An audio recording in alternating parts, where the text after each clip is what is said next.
सरकार ने उसका उद्घाटन किया, और कुछ लोग क्रेडिट देने के लिए आते हैं कि इसका उद्घाटन हमने किया था पहले। उन्होंने उद्घाटन किया पर उसको ना उन्होंने जमीन अधिग्रहण किया, ना उसके लिए अप्रूवल्स इन प्लेस। आपने उद्घाटन किया, फोटो खींचा और चले गए। तो भाई काम पूरा करना पड़ेगा ना, रिजल्ट आना चाहिए तब तो काम होगा पूरा। अंत भला तो सब ईमानदार सोच की बात कर रहे हैं आप, और ईमानदार आपने सोच। लीकेज की भी बंद होने की बात शायद आप कह रहे हैं कि डिजिटल से जो बेनिफिशरीज को। जी एग्जैक्टली। तो बीच में जो मलाई खाने वाले लोग थे वो भी चोरी गायब हो गए हैं। तो जो पहले एक राजीव गांधी जी का फेमस कोट है कि 15 पैसे पहुंचते, वो वाली चीज अभी नहीं रही है बीच में। ठीक है, तो अभी जो मेरा कहने का मतलब है कि जो भी ये उद्घाटन जीवी लोग है ना, उद्घाटन जीवी नहीं, हमको परिणाम जीवी सरकार चाहिए। बेसिकली परिणाम दो हमको। आपने एक सड़क शुरू की, अच्छा नाम दिया सड़क आपने, खत्म करो उद्घाटन और जीवी। सड़क जनता को डेडिकेट करो, हम यूज कर सके उसको।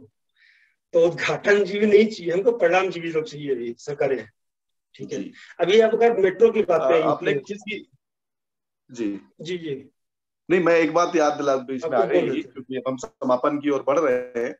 आपने बताया कि जैसे पहले पूर्वज कहते थे कि भाई जो दादा पेड़ लगाता था आम का और पोता उसका जो है यानी तीसरी पीढ़ी फल खाती थी। फिर वो आ गए कलमी पेड़ और जो हाइब्रिड जी हैं दशहरी, कि हम ही पेड़ लगा रहे हैं, हम ही 2-4 साल में फल खा रहे हैं। वैसे ही पहले मुझे ध्यान में आता है कि बिल्कुल। यहाँ कानपुर से लखनऊ के बीच में एक ये हाईवे बन रहा था, तो उन्नाव में तो इतनी हालत खराब हो गई कि लगभग 1.5 दशक बीत गया और वो जी फ्लाईओवर का जी निर्माण पूरा नहीं हो पाया। वहां के पूरी की पूरी जनरेशन को अस्थमा हो गया क्योंकि इतनी डस्ट उड़ती थी। जी और आज के दौर में फ्लाईओवर तो छोड़ दीजिए, फ्लाईओवर तो छोटी चीज हो गई, पूरे के पूरे एक्सप्रेस पे 3-4 साल में बन करके और उस पे वाहन दौड़ रहे हैं, फर्राटा भर रहे हैं। तो ये आपने बिल्कुल। तो ईमानदार उसी सोच को की हम जो बात की, परिणाम जीवी हम बोल रहे हैं। बहुत अच्छी बात है कि उद्घाटन अगर आप जीवी और यूपी में परिणाम जीवी। मेट्रो की बात देखेंगे ना, तो मेट्रो जी अभी हम यूपी में जी मेट्रो का खाली नाम लेना चाहते हैं इसलिए कि आज यूपी में मेट्रो जो है मैक्सिमम सिटीज में अवेलेबल हो रहा है। मैक्सिमम सिटीज का मतलब है कि और स्टेट्स के कंपेरिजन में अभी हमारे पास 3 सिटीज में ऑलरेडी ऑपरेशनल है, लखनऊ, कानपुर और नोएडा में। उसके साथ हम्म, एक में ऑलरेडी अंडर कंस्ट्रक्शन, साथ आगरा में कंस्ट्रक्शन चल रहा है। 3-4 सिटीज में हम्म, ऑलरेडी इन प्रोग्रेस है, प्लानिंग में है या प्रोग्रेस में है कुछ भी। तो कहने का मतलब है कि मेट्रो का काम भी बहुत तेजी से में चल रहा है, और ये चीजें ऐसी हैं जो दिखाई पड़ रही हैं, जो सिर्फ प्लानिंग में नहीं है कि हमने आज उद्घाटन किया, फोटो खिंचा और बोल गए। उद्घाटन होता है, प्रोसेस होती है और कंप्लीट होता है।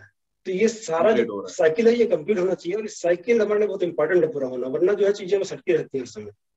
तो इसलिए हमें ऐसी सरकार चुननी चाहिए जो हमें रिजल्ट ओरिएंटेड काम दे सके, मतलब दिखा सके कि हाँ ये काम हुआ है। है। अपने साथ आई थिंक प्रशांत दीक्षित जी इस समय ग्रुप, शायद कुछ कनेक्टिविटी प्रॉब्लम आ गया है। अन्यथा मैं उनसे जो सेना में बदलाव हुए हैं वो प्रश्न पूछना चाह रहा था कि सेना में जो पिछले 5 वर्षों में या कहें 7-8 वर्षों में, तो हम लोग भी देखते हैं, जागरूक नागरिक हैं, कि सेना के मनोबल बढ़ा है। और मनोबल एक तो चूंकि उनका नेतृत्व, उनको लगता है कि हम लोगों को लगता है कि नेतृत्व देश का बहुत अच्छा है मोदी जी के नेतृत्व में, नो डाउट। जो फॉरेन पॉलिसी है, जो हमारी जो रणनीति है, वो सब बहुत अच्छी है। अजीत डोभाल जी मैटर्स को देखते हैं, रक्षा मंत्री स्ट्रांग है। सेना को मनोबल बढ़ता है जब आपका नेतृत्व अच्छा होता है। दूसरा, जो उसके साजो सामान है, जो एमुनिशन है, जिससे उनको लड़ाई करनी है, बम हथगोले हैं, बंदूकें हैं, उनका आधुनिकीकरण, उनकी जो सहूलियतें हैं, वो चीजें शायद इस सरकार ने दी हैं, उस सरकार ने बढ़ाया है, कैपेसिटी बढ़ा दी है, तो सेना का मनोबल बढ़ा है। राफेल जैसे हमारे पास फाइटर्स आ चुके हैं और कोई घोटाला नहीं है। इसीलिए शायद कुछ विपक्षी जो जिस तरीके की बात ने बताया कि धरना जीवी जो लोग होते हैं परेशान हो जाते हैं। तो एक तो ये विषय है। दूसरा, आपने जैसे अभी बताया कि मेट्रो वाली बात आप टच कर रहे थे, तो इसी तरीके से हर जिले में मेडिकल कॉलेज खोला जा रहा है। अभी पिछले पैनल में बात हो रही थी, उसमें कुछ डॉक्टर्स थे हमारे साथ में।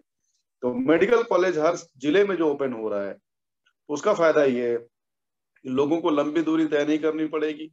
लोगों की हालत बिगड़ जाती थी, रास्ते में ही लंबे एम्बुलेंस से जा रहे हैं, तो अब हर जिले में ही चूंकि मेडिकल कॉलेज होगा तो उनको इलाज, बेहतर से बेहतर इलाज मिल सकेगा, उनको सुविधाएं मिल सकेंगी। और जैसे क्वैक्स कहते हैं कि क्वैक्स डॉक्टर ने देख लिया और ट्रीटमेंट बिगड़ गया, तो अब हमारे पास जब ज्यादा स्टूडेंट पढ़ के निकलेंगे तो ज्यादा कम पॉपुलेशन पे एक डॉक्टर उपलब्ध होगा। तो ये भी बहुत अच्छे उपाय किए जा रहे हैं। प्लस जो प्राइवेटाइजेशन का हिसाब किताब है उस पर भी काफी, प्राइवेट जो लूट खसोट रहती थी उस पर भी, जैसे दवाइयों के दाम निर्धारित करना, सर्जिकल्स के स्टंट पहले लाखों रुपए में पड़ता था, अब 10 से 20-25 हजार रुपए में स्टंट पड़ जाता है हार्ट में जो पड़ता है। तो ऐसी बहुत सी अच्छी चीजें जो मुझे भी लगता है एक मतदाता के तौर पर कि इन बातों का मैं ध्यान में रखूंगा कि जब मैं वोट देने जा रहा हूं तो किस प्रत्याशी के लिए मैं बटन दबा रहा हूं। पहली बात कि वो हमारे लिए, देश के लिए क्या करेगा, समाज के लिए क्या करेगा, मेरे लिए क्या करेगा। परंतु व्यक्तिगत यदि मेरा हित करता है और मेरे देश का, मेरे समाज का नाश करने पे उतारू है, तो ऐसे कैंडिडेट को मैं नहीं चुनूंगा। मैं केवल प्रत्याशी को नहीं देखूंगा, मैं एज ए होल समग्रता से मैं देखूंगा कि वो प्रत्याशी किस पार्टी से, किस दल से आता है, वो धर्म के साथ है या वो अधर्म के साथ है, क्या वो सही करेगा। मान लीजिए आपका प्रत्याशी बहुत अच्छा है, एकदम आपको बहुत प्यारा लगता है कि ये तो बहुत ईमानदार है, सच्चा है, सब कुछ है, वो पॉलिसी बना पाएगा, पॉलिसी मेकर होगा उसका नेतृत्व, तो उस दल का नेतृत्व कैसा है ये देख करके हमें वोट देना है। कि हमारा प्रत्याशी कोई भी हो, उसका रंग गोरा है, काला है, वो बौना है, लंबा है, इससे हमें लेना देना नहीं है।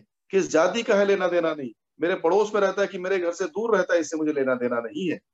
परंतु यदि वो प्रत्याशी जीतेगा तो मेरी पसंद की सरकार बनेगी, मेरी पसंद का नेतृत्व आएगा और वो ऐसी योजनाएं फिर से लागू करेगा जो हमारे लिए हितकर होंगी, हमारे समाज के लिए हितकर होंगी, हमारे देश के लिए और प्रदेश के लिए हितकर। इन्हीं चीजों के साथ मैं समापन करने की अनुमति चाहूंगा आप लोगों से। बहुत अच्छा, बहुत बहुत धन्यवाद श्रीमान पंकज जी का, बहन स्मृति जी का, श्रीमान सुशील जी का, आप नोएडा से जुड़े थे, आप लोग बेंगलोर से जुड़े थे, श्रीमान प्रशांत जी का, आप गाजीपुर गहमर से जुड़े थे। गहमर जो कि बहुत बड़ा, आलोक जी आप